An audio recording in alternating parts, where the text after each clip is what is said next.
Of all the animals that live on our planet, one extraordinary group dominates. It has produced the largest, the blue whale, the fastest, and the most intelligent creatures that have ever lived. They're known as the vertebrates, and they all share one vital feature: a backbone. Now I want to travel back in time to explore their ancient origins and investigate the key advances that led to their amazing success. Advances that can also reveal how we came to acquire the characteristic features of our own vertebrate bodies. Jaws that bite, lungs that breathe, ears that can hear. Because the story of the rise of animals is also the story of how you and I came to be as we are. I will find evidence in a series of spectacular fossil discoveries around the world and within living animals. There's it. With the latest scientific analysis, we can bring our ancient ancestors back to life and understand how, over 500 million years, they developed the bodily features needed to master the seas, colonize the land, and take to the skies. This is the story of the rise of animals.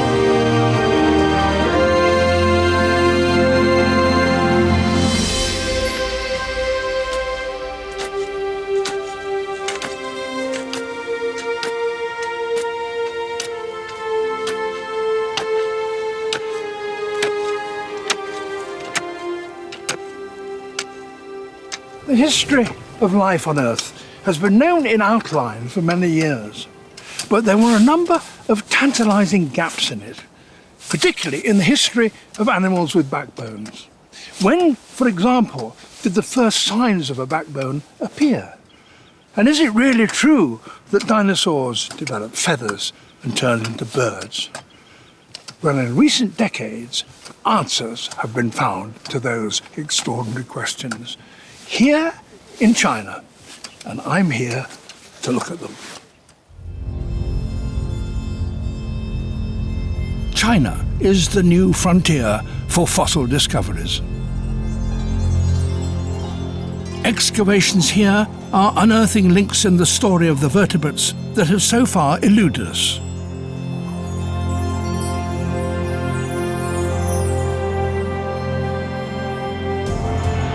I have long wanted to see this sensational evidence for myself.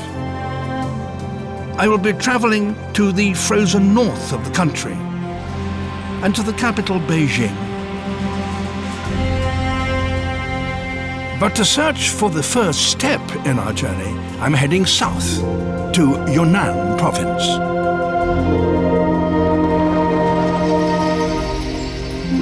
This is the site of a thrilling discovery that has given us new evidence for the very first vertebrates.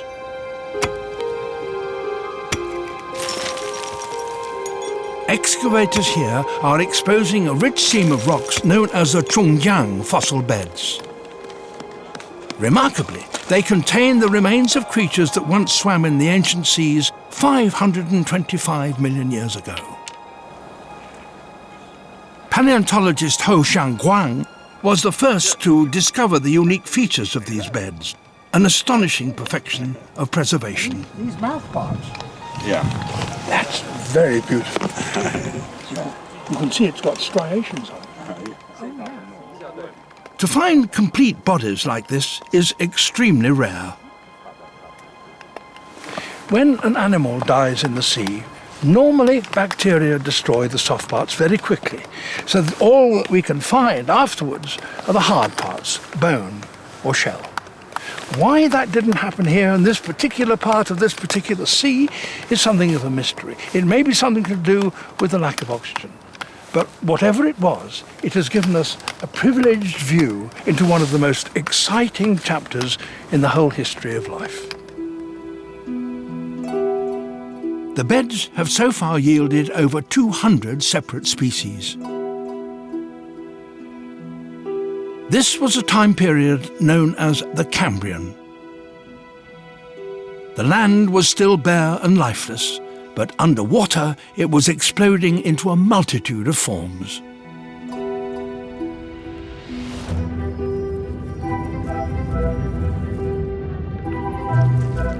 The major animal groups we know today were appearing on the planet for the very first time. They built their bodies entirely of soft tissue. Some protected and supported it with a hard outer casing. But none had anything that resembled a backbone. These were the invertebrates.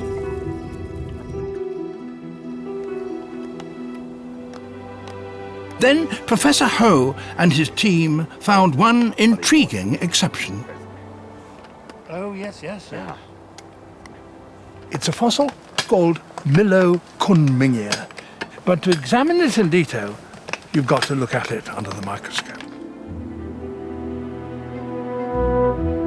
Its features reveal evidence of a new type of support, not outside the body, but inside.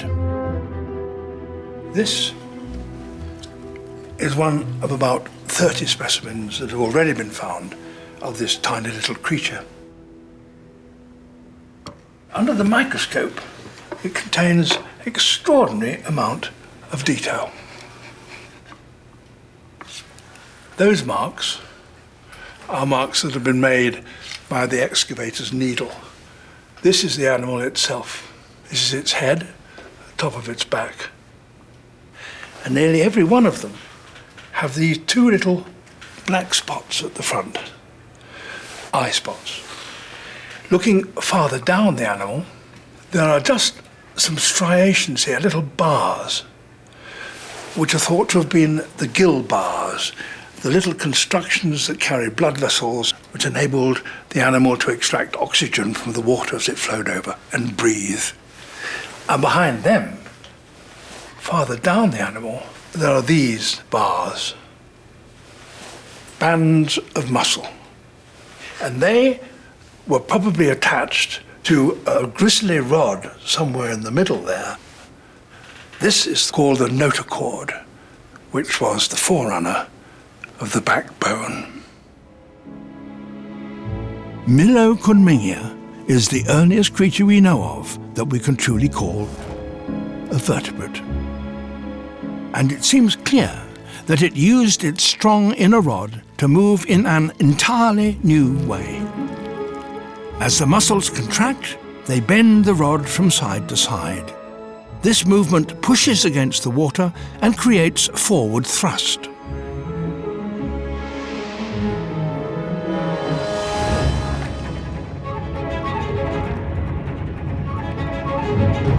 Here was a revolutionary new way to get around.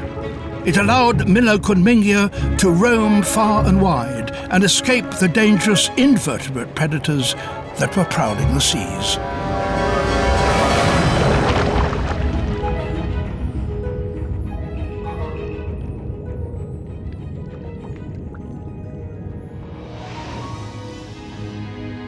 The vertebrates would diversify over millions of years to create the spectacular variety of backbone creatures we see today in every environment on the planet.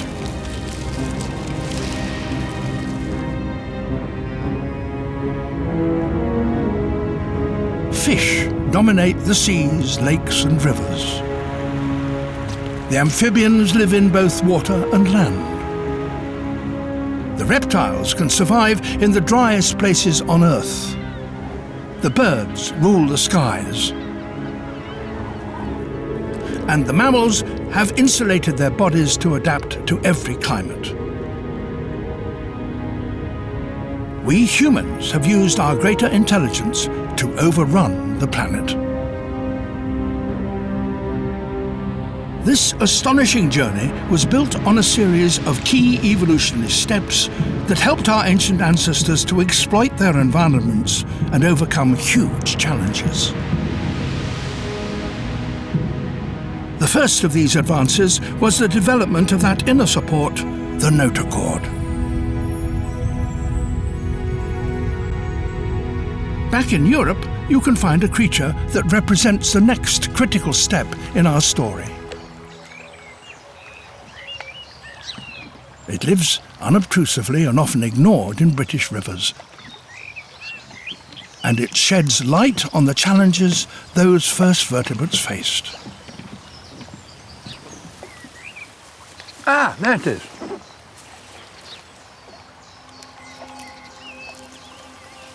This is a lamprey. You might think at first sight that it was a kind of fish, but it's not. It's something much, much more primitive. It has no fins, and even its tail is nothing more than a flattened blade. But what is most remarkable about it is that it doesn't really have a true mouth. Its mouth is just a simple hole with little bristles about it. And it feeds by sucking in water through that mouth and then filtering out little particles of food. So this little animal takes us right back to the time when the first animals with backbones appeared on Earth. It's a true living fossil.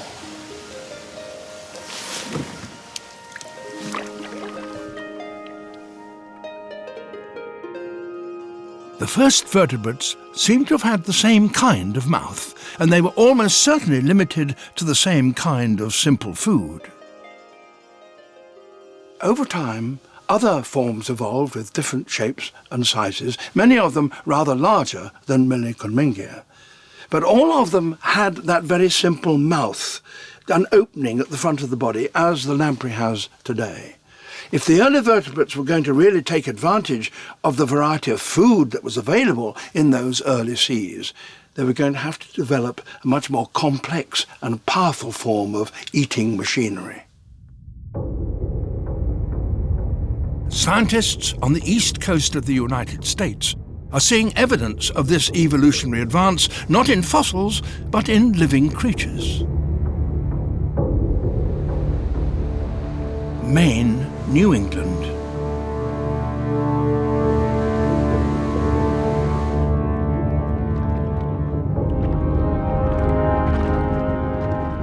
Marine biologists at the University of New England are studying a group of fish with a very ancient ancestry. They build their skeletons with the same strong material that formed the gristly rod of the first vertebrates, cartilage. They're the sharks, skates, and rays. This group appeared among the vertebrates over 420 million years ago. And that means we can use them to examine the development before that split of a remarkable piece of engineering that changed the course of evolutionary history. The jaw.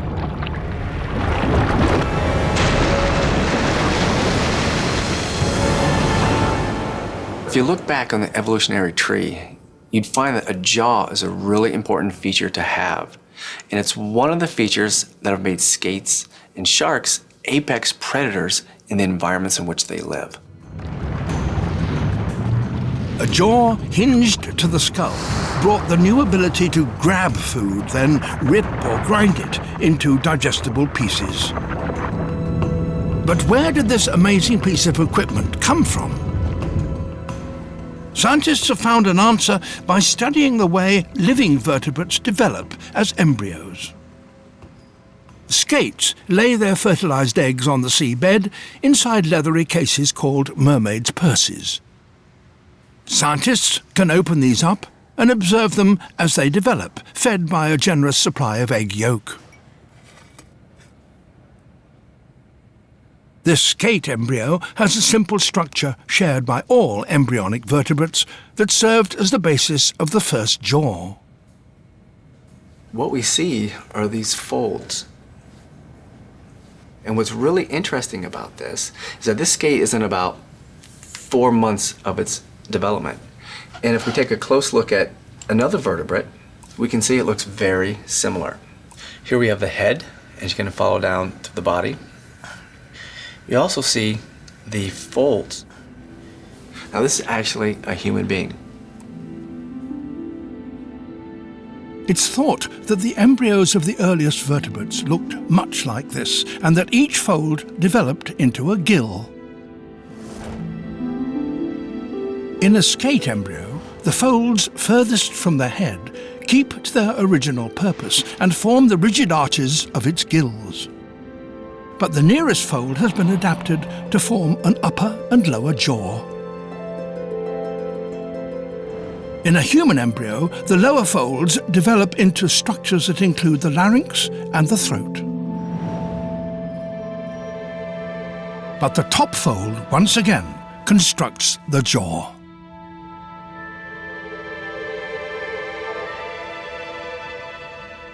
The development of the jaw improved the ability to collect food, and those that lacked it, with a few exceptions like the lamprey, died out. But in order to collect food, you have to find it, and that led to an improvement in swimming. In the Chinese capital, Beijing, I've been given special access to a newly identified missing link. This tiny fossil holds clues that are just fragments and hard to spot, but it's the earliest example yet found of a creature with 2 pairs of fins. It's called Para-Yunana lepis, and it's about 410 million years old. Its front part, like many other fish at the time, was covered by armor plating to protect it from predators.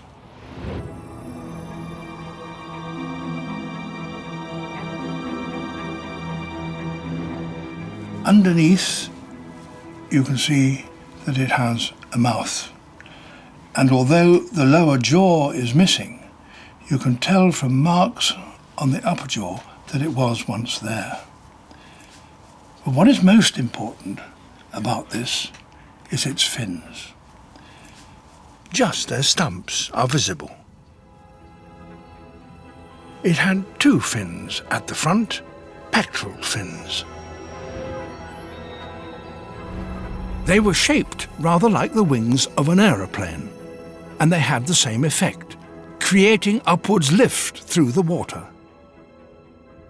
Front fins have been found on older fish, but what is interesting is this is the earliest example which has another pair of fins at the back, the pelvic fins. This second, smaller pair brought much more stability, helping the fish to hold its course through the water. This system was hugely successful, and it made the sharks the skillful swimmers that they are today.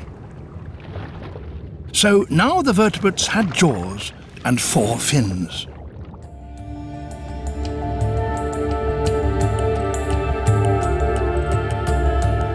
To see evidence of the next crucial development, I'm heading out onto Lake Fujian in southern China. These waters are home to living descendants of a group that developed a new kind of inner support, a support that would have huge significance for later life.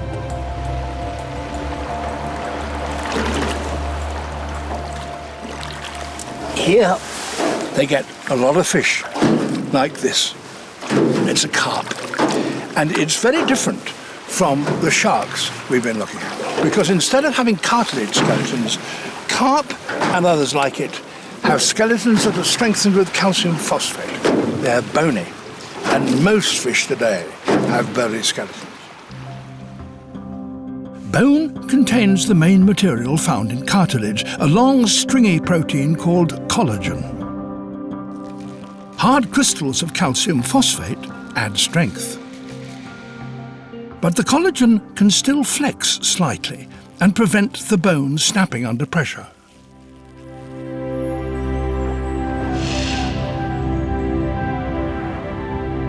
These bony fish could subject their skeletons to the far greater forces that come from increases in speed and agility.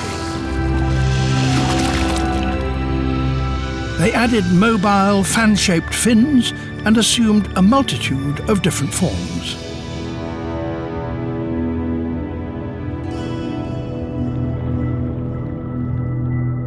From their simple origins over 500 million years ago, the sharks and bony fish diversified to dominate every underwater environment on Earth. There are over 35,000 species alive today.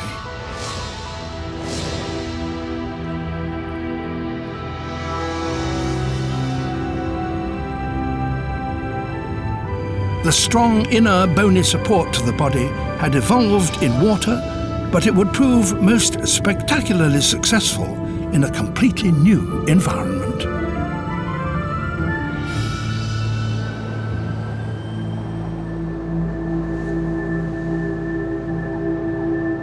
For most of the Earth's history until now, the land had been empty and barren. But around 450 million years ago, first plants, then worms, and then the ancestors of insects began to colonize it. Here were rich pickings for any vertebrate that could reach them. The stage was set for one of the most astonishing leaps in evolutionary history. The vertebrates move onto land. But to achieve this remarkable feat, they would need to make a major modification. To move around on land without the support of water, these fish needed a way to lift their bodies up from the surface of the ground. They needed limbs. Scientists have recently found the earliest evidence for this key moment in Eastern Europe.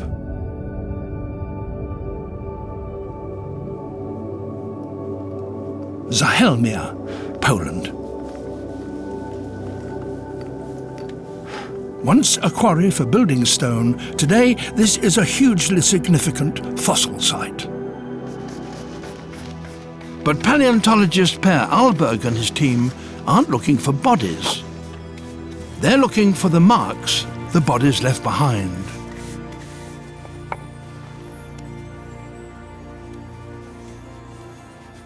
"393 million years ago, this was the soft, muddy floor of a tropical lagoon. You can still see mud cracks here from an episode when the lagoon dried out and the mud all flaked up. Over millions of years, the mud solidified into layers of rock, which were then tilted by movements in the Earth's crust.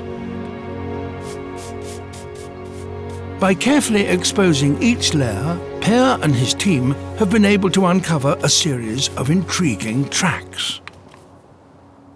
There are 3 big dimples in the rock. There's one here, and one down by my feet.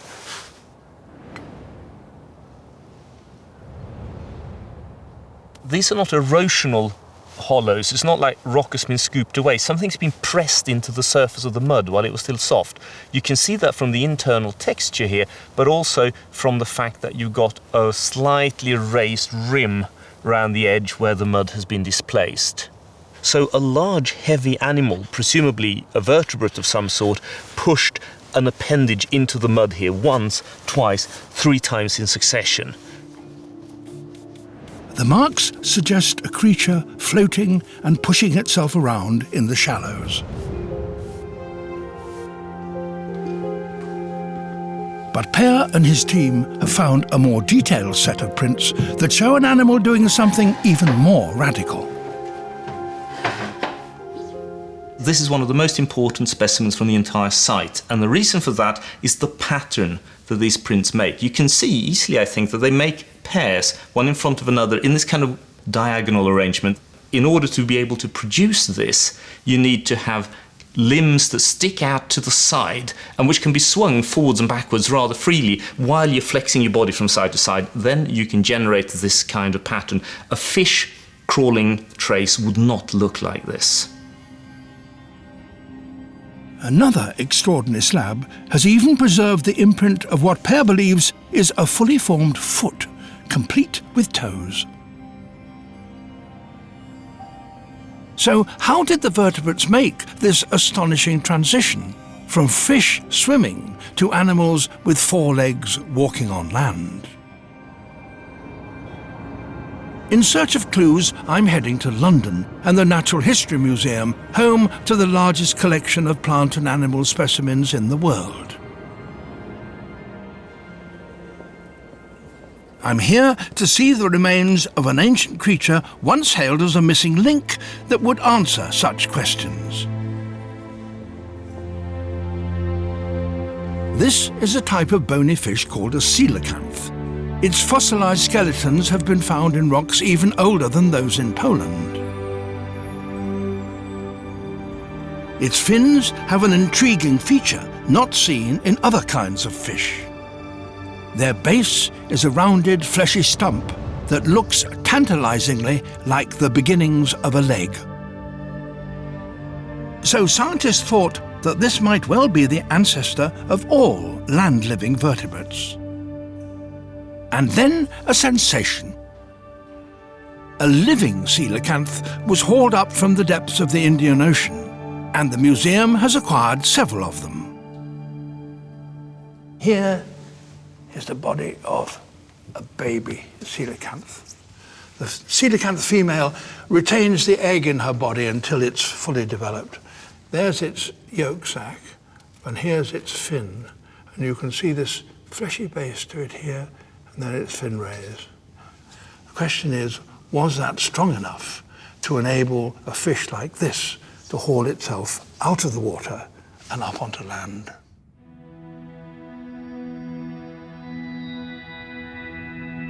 Now, living coelacanths have been filmed in the depths of the sea.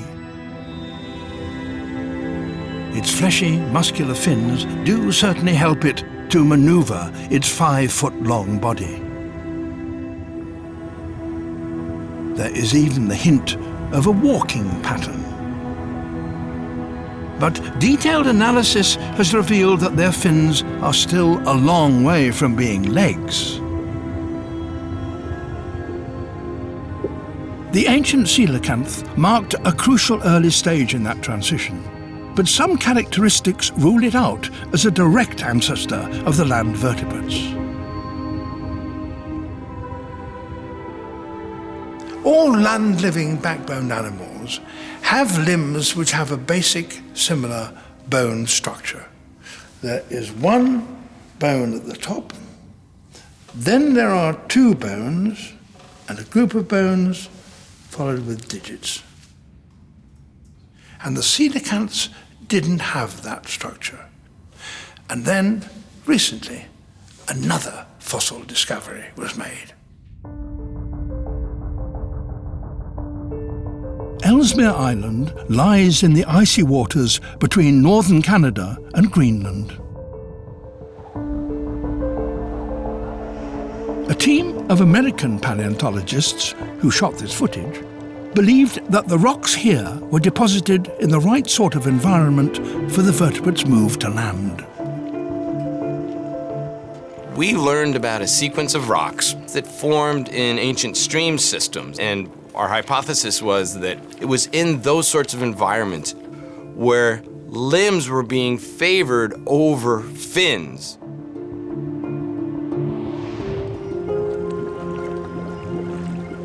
The arrival of plants on land had stimulated a surge in life in and around freshwater swamps, and this created new opportunities for the fish that lived here. One of the niches that was being developed at that time was for shallow water predators. You know, which fish could find other fish that were living in the shallows, the swamps, the productive ecosystems that were just starting to appear on Earth at that time. Ted Deschler and his colleagues believed that limb-like fins could have helped a fish to hunt in this kind of environment. And then, on the slopes of a barren valley, they made a thrilling discovery.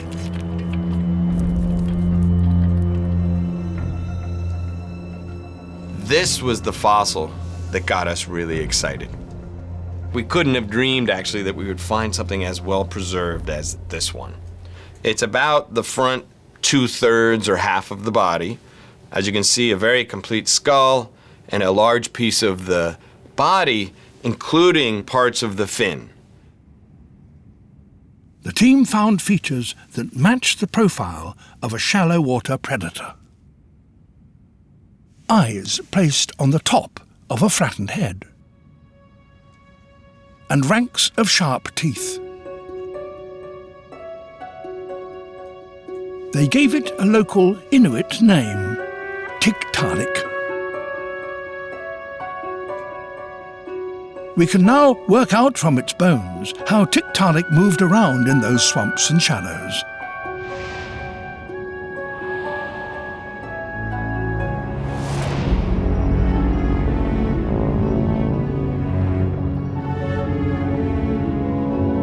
In deep water, it must have swum like any other fish.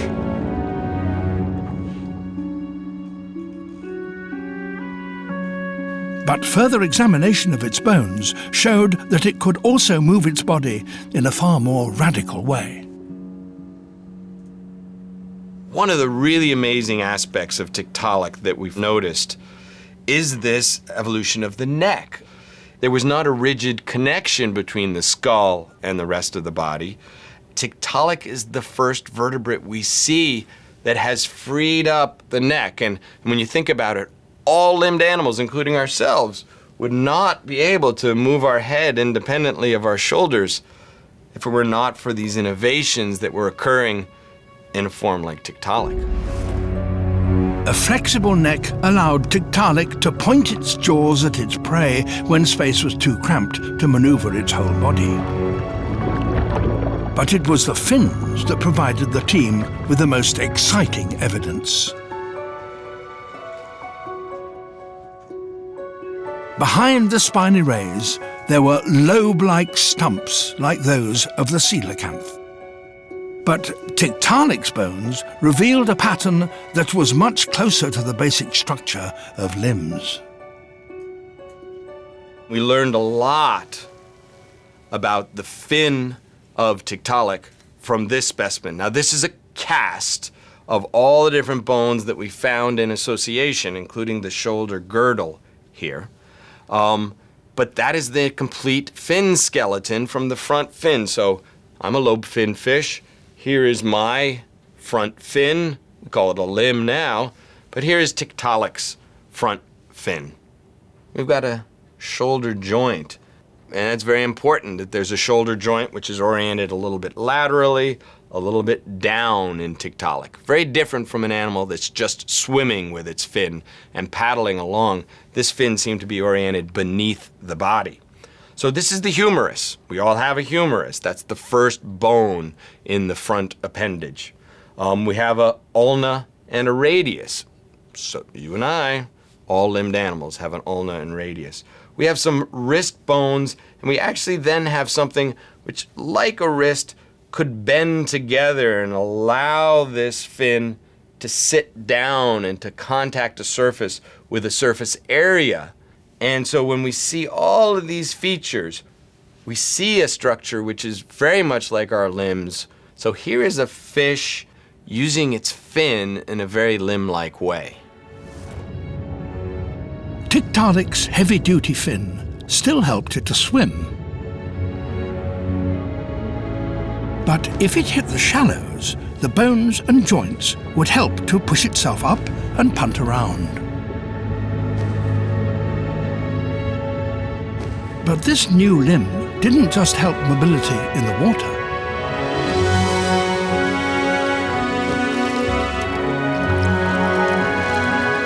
it became the driving force behind one of the most spectacular events in evolutionary history. The arrival of the first vertebrate animals on land.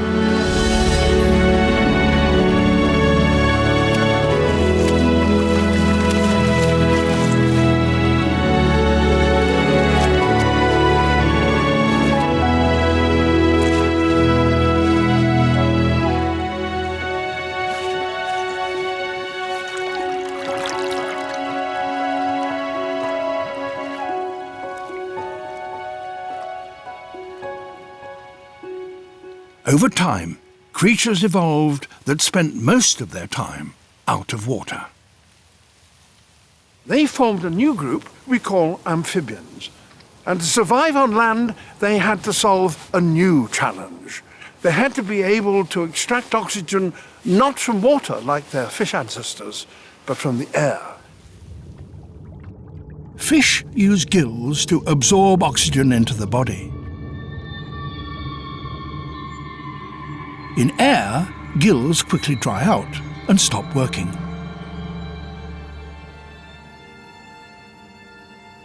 China is the home of a rare and fascinating creature that can show us how the ancient amphibians overcame this problem. Today, the biggest amphibian alive is this creature, the Chinese giant salamander. It breathes partly through its skin, which has these long flaps on it, and that absorbs oxygen from the water. But it also breathes air. It's going to come up, and as it does, it snatches a gulp of air, blows a few bubbles,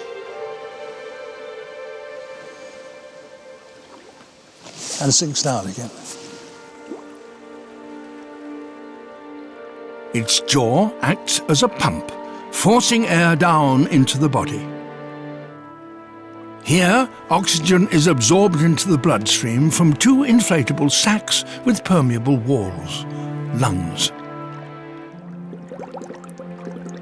Because they're enclosed inside the body, they don't dry out. The lungs it uses are just simple pouches coming from the back of the throat. But nonetheless, they were the first kind of lungs that animals had, the forerunners of the air-breathing organs that all of us land-living vertebrates now have.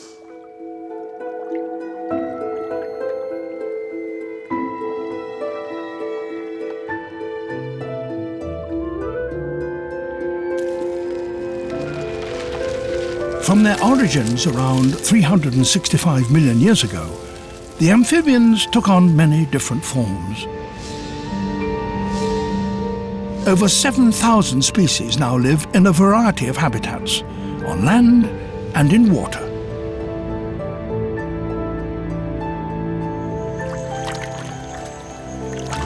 They include salamanders, frogs, and newts. But two things tied the amphibians to water. First, their skins are moist, and if they dry out, they die. And secondly, their eggs, like this frog spawn, are covered in nothing more than jelly, and they have to be laid in water, or at the very least, in moist conditions. And until the vertebrates could solve those two problems, they would not be able to colonize the dry parts of the land.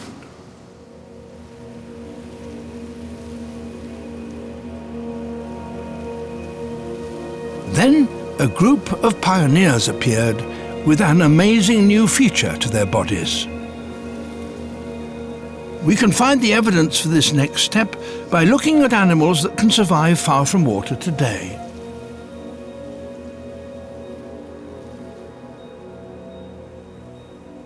This little creature is a lizard. They call it in these parts a tree dragon. And its body is very much the same shape as an amphibian. long body with the backbone and 2 pairs of limbs. But there's one crucial difference between an animal like this and an amphibian. Its skin is not moist, it's dry. We can see what has changed by putting the 2 types of skin under the microscope. The skin of an amphibian is smooth with living cells visible on the surface. A lizard's skin is much rougher because it contains large amounts of keratin, a protein similar to that from which our own fingernails are formed. Keratin-filled cells dry out and layer up to form scales. This creates a barrier, sealing water inside the body. We humans have inherited this keratin barrier in our skin, allowing us to maintain up to 70% of our bodies as water.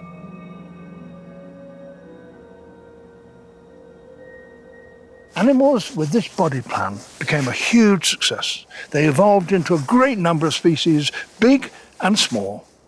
We call them reptiles. But the reptiles still had to overcome a second challenge: how to lay their eggs out of water.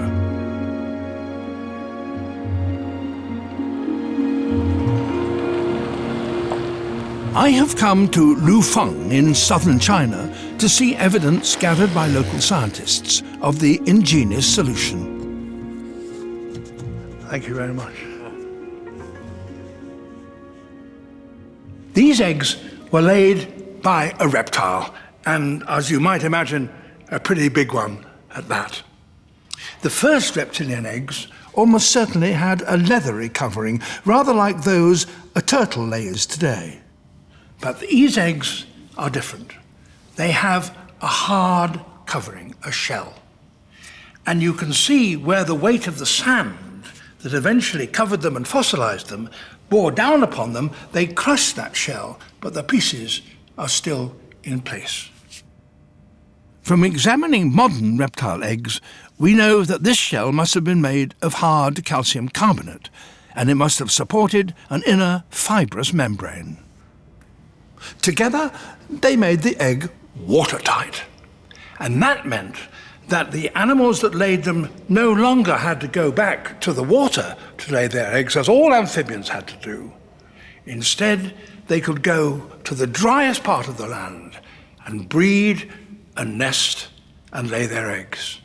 So all the dry land was open to them. The amphibians had spearheaded the move to land. Now their descendants, the reptiles, were able to establish themselves in its driest parts.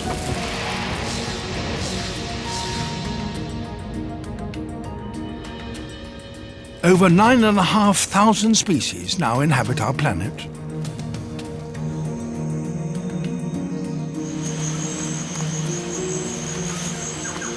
But the limbs that helped the vertebrates emerge from the water began to present problems when it came to walking efficiently on dry land. Because they projected sideways, it took a lot of effort to hold their bodies off the ground. Then, around 230 million years ago, one set of reptiles developed an amazing solution. These eggs were laid by an animal belonging to the most successful of all reptile groups, a group that dominated the world for 100 million years, the dinosaurs.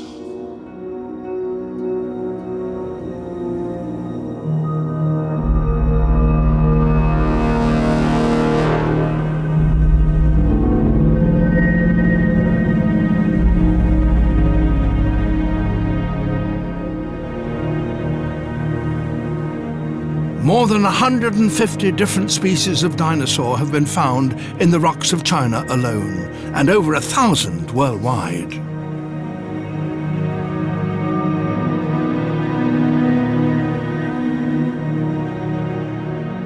And they too depended on a crucial advance: a radical modification of the bone that connects the leg to the body, the hip.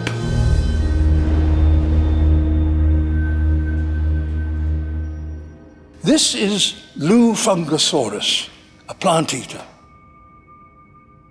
The early reptiles had legs which splayed out from either side of the body and left the body very close to the ground. But a change in the shape of the hips of the dinosaurs enabled them to bring their hind legs underneath the body and so lift it up and give them greater freedom of movement. And some of them, including Lufungosaurus, were able to support the entire weight of the body on the hind legs.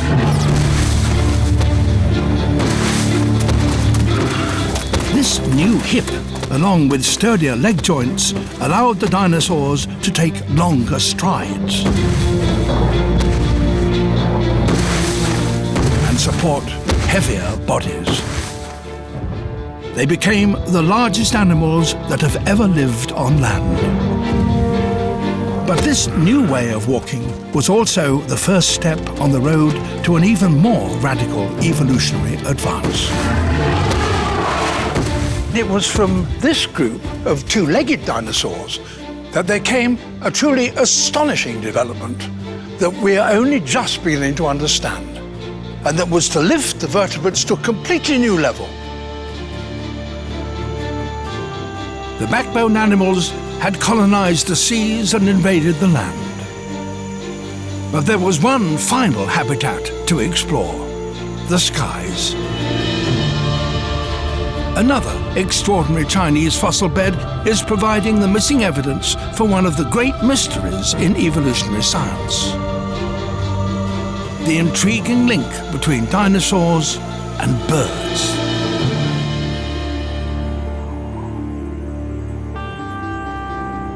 I'm heading for Liaoning province to fulfill a long-held dream and see the site of these discoveries for myself. These rocks are about 125 million years old. At that time, this part of China was tropical and the land was covered with a lot of freshwater lakes. And in those lakes was washed sediment, which formed these bands here. But every now and again, the sediment changes colour, and that is ash that was spewed out from a nearby volcano. So that at about that level there were a lot of skeletons awaiting to be discovered. And when they were discovered, they revealed some sensational facts about dinosaurs, the most sensational for a very long time. This fossil was one of the most remarkable to emerge. A two-legged dinosaur about the size of a cat. It's been named Sinosauropteryx. Its discovery revealed an intriguing feature never seen before on a dinosaur. Up its tail and down its back, a covering of what looks like fur. Fresh finds have revealed that a wide range of two-legged dinosaurs had skin covered by very similar hair-like filaments. But what were they for? In Beijing, there are the crucial specimens that answered those questions. This is one of the world's leading institutions in the study of dinosaur evolution. Professor Xu Xing and his colleagues have been analysing another, larger specimen of Sinosauropteryx. It too retains traces, just fragments of the mysterious filaments. If you look at near the tail, the dark things there near the tail, they are single filaments, just like our hair. It's very, very simple. Xu Xing has been puzzling over their function. Together, these filaments create a covering like fur. So the most likely answer is that they serve to keep these dinosaurs warm. But detailed examination has suggested an additional and very different function. experts at the Institute have taken minute samples and examined them under powerful magnification. They contain intriguing structures. Some are lozenge-shaped, some spherical. Investigators identified them as melanosomes, microscopic capsules that contain pigment. They would have given the filaments on Sinosauropteryx's tail colour. Based on our analysis, you see stripes, one like a white, brown, white, brown. Really? Yes, definitely is a beautiful pattern. Of course, you can see, oh, that's maybe for display or communication or... Do we know how it held its tail? Tails definitely can move in different directions, and in most cases, I would guess, is up or horizontal. So it's like a ringtail lemur waving its tail around as a display. Dinosaurs may have used these coloured furry bands to signal to other members of the species or to act as camouflage. But then came a discovery that suggested another, far more significant function. I have been granted privileged access to the underground vaults of the Beijing Museum of Natural History to look at one of the most important creatures yet to be found in the fossil beds of Liaoning.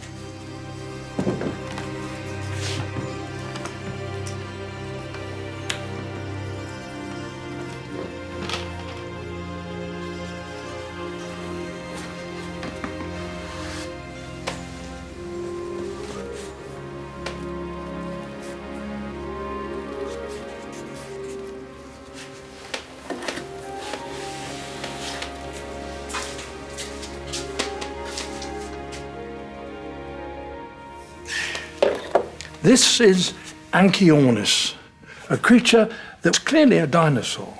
It's got powerful legs here, ending with toes with sharp claws on them. And its head, which has been detached, lies here, upside down, but you can see the jaw, which has teeth in them. But what is spectacular about this particular specimen is the perfection of the preservation of these structures. They show that the simple filaments have developed into something far more complex. The central stalk has tiny strands branching out on either side. The filaments have become feathers. Analysis of them has shown that the crest here on the head was a rufous red colour, and the body feathers were striped black and white. There are feathers all down the legs. And looking at the density of them on the forearms here, it does look very like a wing. So the question is, could this animal fly? Could this be the moment when a dinosaur became a bird?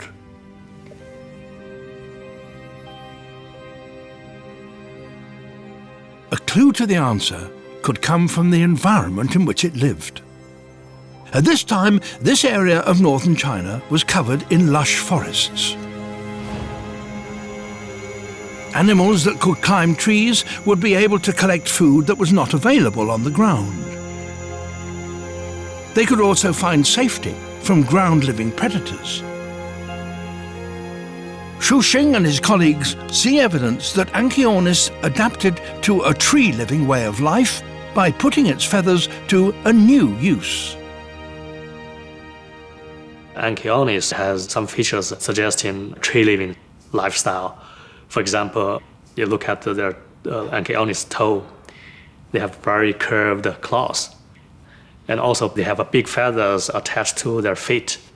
If Anchiornis is a tree-living animal, then you have a good reason to believe that flight starts from tree down, which means the bird's ancestor can take advantage of gravity and then start their journey to the sky.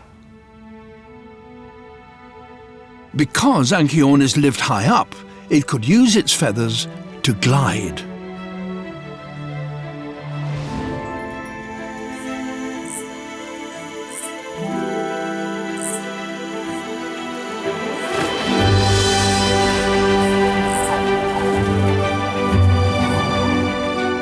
It must have needed all the feathers growing along its front limbs, hind limbs and tail to create a large enough surface to catch the air and slow its descent.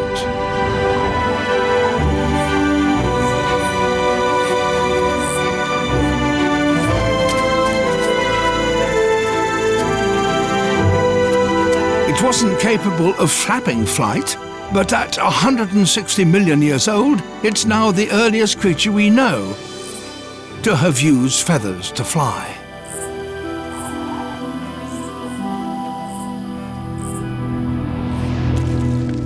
The gliding dinosaurs would eventually give rise to a whole new group of vertebrates: the birds.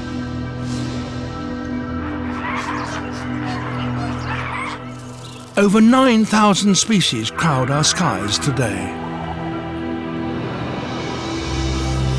An astonishing evolutionary journey had enabled the vertebrates to dominate every corner of the planet. It was a journey that began in the Cambrian seas over 500 million years ago, and that led to the development of a set of body parts that we ourselves would ultimately inherit. Jaws and a bony skeleton from the early fish.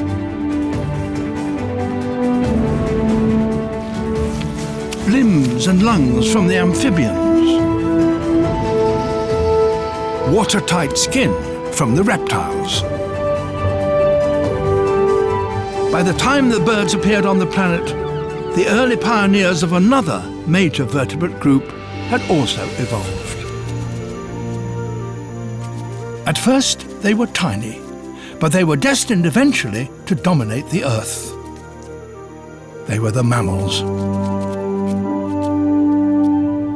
Most, I dare say, were little better than snack food for the dinosaurs, but all that was about to change.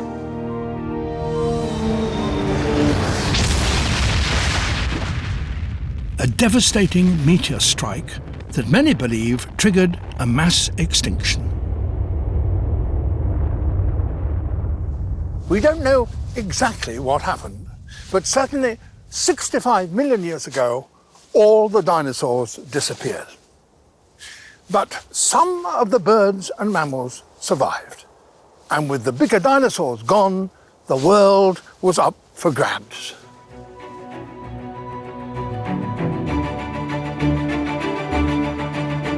Next time, I'll be investigating the extraordinary rise of the mammals, to discover how they developed a remarkable set of new bodily features to become the most complex and successful vertebrates yet. Powerful senses, a radical new way of producing their young, and monstrous bodies. We will also see how we humans finally arrived on the tree of life, with hugely advanced brains that would allow us to outcompete all other species on the planet.